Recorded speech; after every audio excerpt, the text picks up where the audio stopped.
Our first initial Novel Night guest is B Alan Bourgeois. B Alan Bourgeois began writing when he was just a child, but as many children of his era and of the artistic background were told, you need to study and get a real job to earn a living. That statement from a well-meaning mother put a pause in his desire to write. In 1989, he was asked to write a short story based on an actual event in his life. He did, and it was published as $200 Alan. Seeing his story in print inspired him to begin writing once again. Since then, Mr. Bourgeois has written many articles, short stories, editorials, and has 7 books published covering many genres. I'm reading from my book, Extinguishing the Light. Okay. I'm not going to talk about it until after I read, so that there's hopefully some questions. The Hammer's maintenance room was also served as a garage shop to fix the smaller motors on the unit, tractors, go-karts, etc. For this purpose, it had small mechanical hoists that raised engines a good 20+ feet high. This was located in the center of the room, which measured 50 by 50 feet, and was surrounded by metal cages going 40 feet in the air. When JC arrived at the entrance of the maintenance room, he paused to catch his breath, closed his eyes, and said a silent prayer, asking for guidance and strength for what laid ahead of him behind the closed door. Relaxed as much as he possibly could be, he turned the knob slowly to let himself in. The room was well lit, and he stepped in nice and easy. At first glance, he saw the office to his immediate right, taking up half the wall space, followed by the chain link fence, which gave the room a cave-like feel. It stretched up to the roof and along the remaining 2 walls. As his eyes looked the room over, he first saw Mary tied up to the chain link fence directly across from him, some 6 to 8 feet in the air. Above her, in the center of the room, hung Jones, upside down, with his hands bound tight behind his back, and his legs bound as well, the hoist grip holding him up in the air. Casper stood directly under Jones, holding the control box to his left hand, and facing JC directly and squarely, with a slight smile on his face. JC could not see anyone else in the room. "Welcome, JC. I'm glad to see you got my note." "This is between you and me," JC said in a tight, firm voice. "Is that anger I hear?" Casper asked mockingly. "Let him go," JC forced out. "Now why would I do that?" Casper said with a grin. "At the Hammer, we take care of our own problems. So why would I let these 2 murderers go? You know as well as I do, they had nothing to do with it." "True, but someone has to pay for their murders." "This isn't about punishment, and you know it," said JC, trying desperately to hold his anger in check. "Do I? What I do know is this, JC. I can't have you interfering with my business." "Your business? Don't you mean the warden's?" "His, mine, it's the same thing." "You're just a glorified gopher for him, and nothing more. You know it." "I'm the boss of this unit. What I say goes," Casper said with a tone of anger in his voice. "Why punish them for what you did? Let them go. I implore you, let them go." "You implore me? Isn't that interesting? You're begging for their lives? How sweet. What's wrong? You can't do any magic to save them?"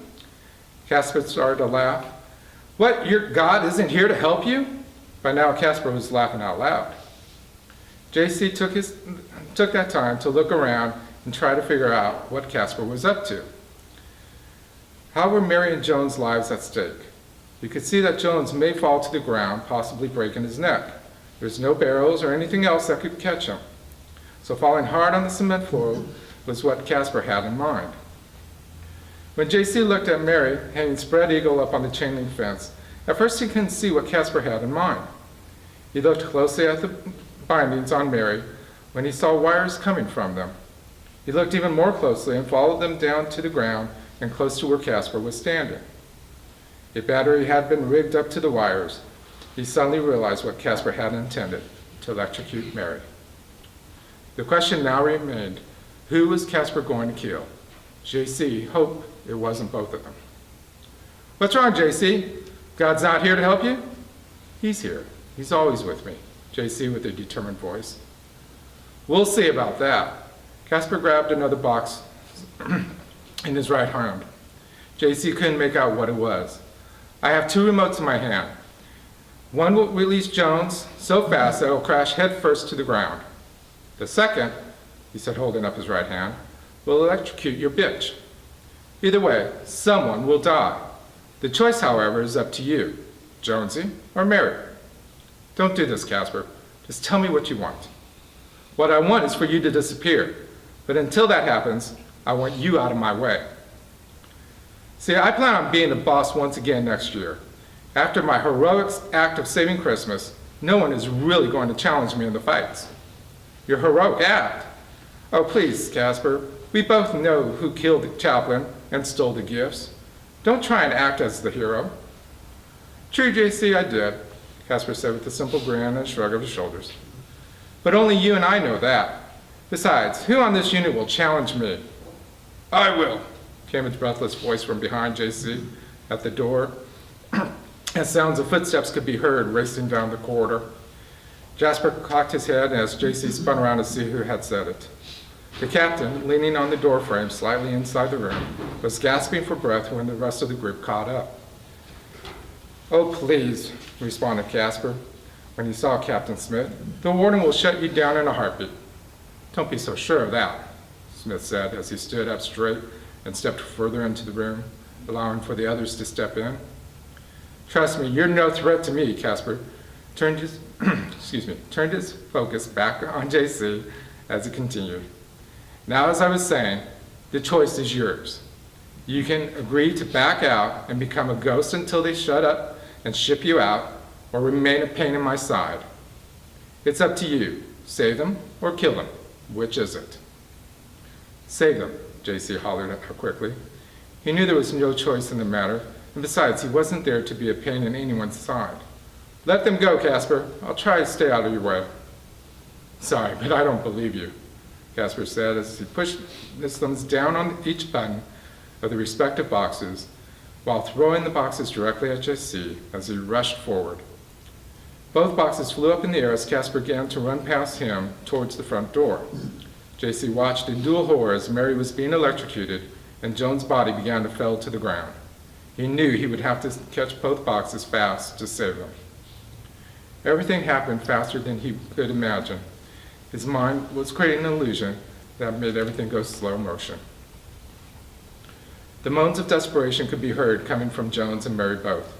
Though their mouths had been gagged shut, their screams of hysteria or pain echoed in the room, as roars of desperation and despair also began to echo from the group as they, too, instinctively raced forward to help save their lives.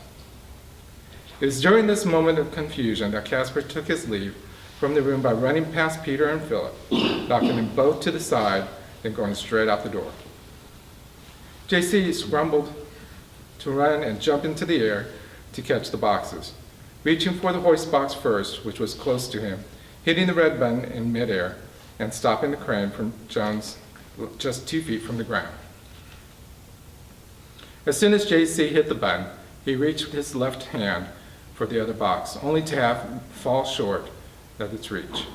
Both he and the box fell to the ground in a big lump of energy. Instinctively and as quickly as he could, though his head was ringing from the fall, JC hit the button on the battery, causing the electricity to stop. By the time JC got back on his feet, the group had moved forward to help out. John and Judd both helped lower Jones to the ground, and John, supporting his body in the hoist, reached the end of the cord. Quickly, the two of them unlocked Jones and set him free. JC raced to the fence, grabbing one of the two ladders on the ground, raising it to be next to Mary. Captain Smith grabbed the other ladder. While both men climbed up, Tapman and Gopher were disconnecting the wires as quickly as possible.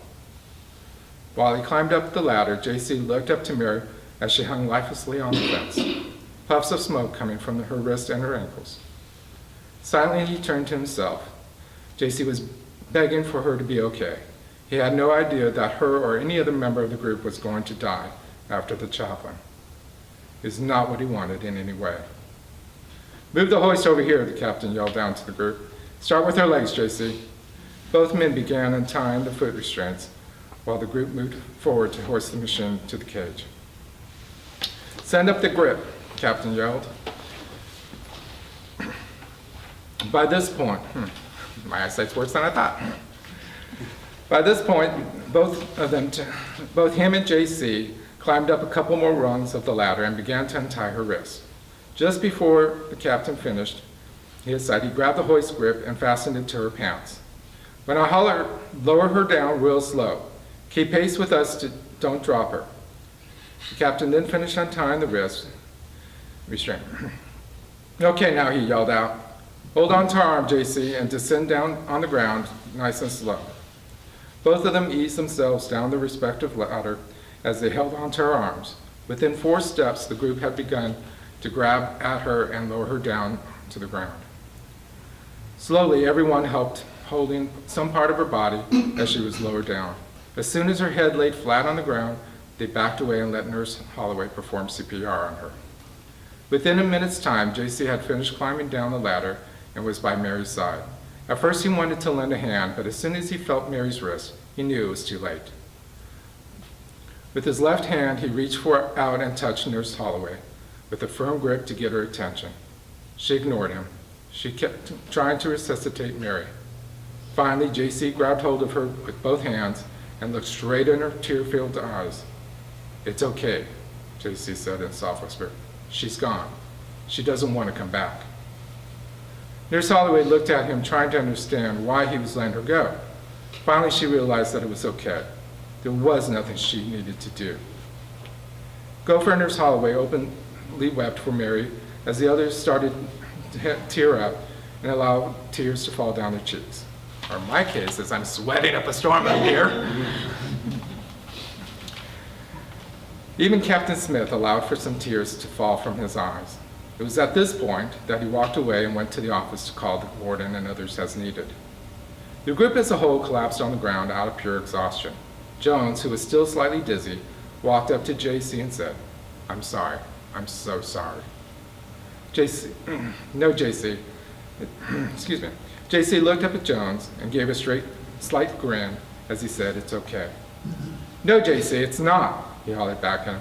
Casper murdered her. It's not okay, JC. JC jumped up and grabbed Jones and squeezed him in a hug. Weep for her if you must, Jones, but don't avenge her death or what he did to you. God will take care of it. Do you hear me?